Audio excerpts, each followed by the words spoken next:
The House passed a short-term spending measure backed by Republican House Speaker Paul Ryan on Thursday night.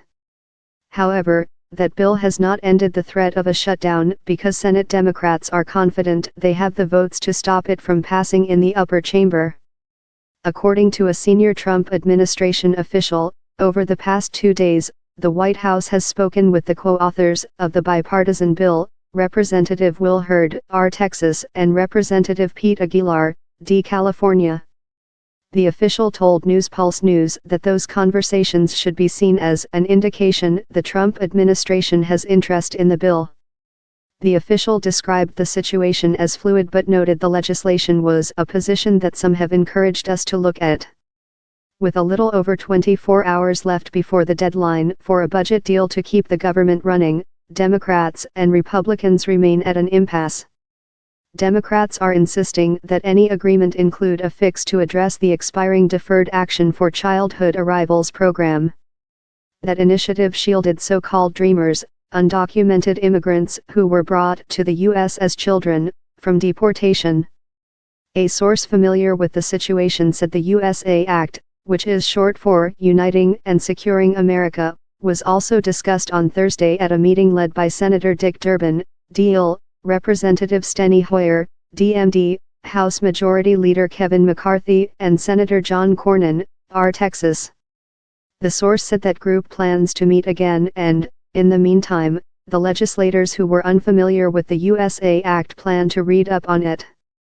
Hurd and Aguilar's offices did not respond to requests for comment on this story.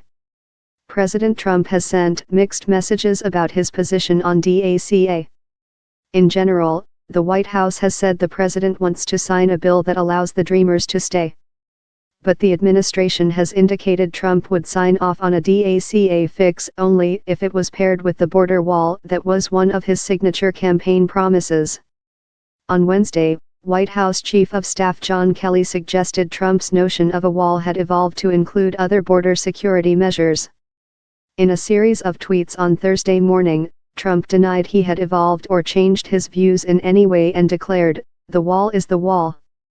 The USA Act protects the Dreamers from deportation and doubles the funding authorization for Operation Stone Garden, a grant program that provides money for overtime and related expenses to coordinate law enforcement efforts along the border. The bill would also require the Department of Homeland Security to conduct an assessment of border security needs.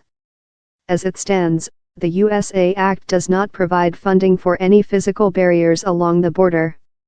However, in a conversation with News Pulse News on Wednesday, Aguilar suggested the Homeland Security Assessment would develop a framework for future funding decisions. Aguilar also said, as a co-author of the bill, he would be open to including funding for border security in the legislation if it would lead to passage and avert a shutdown. "I mentioned that to the president yesterday, but I'm not sure he didn't have it in front of him," Pelosi said of the bill. "In all fairness to him, I'm hoping that now he has read that." A Pelosi aide offered an even more explicit endorsement of the USA Act when News Pulse News asked if the minority leader thought it could be the way forward as a potential shutdown looms. "We certainly think it should be," the aide said. Additional reporting contributed by Olivier Knox.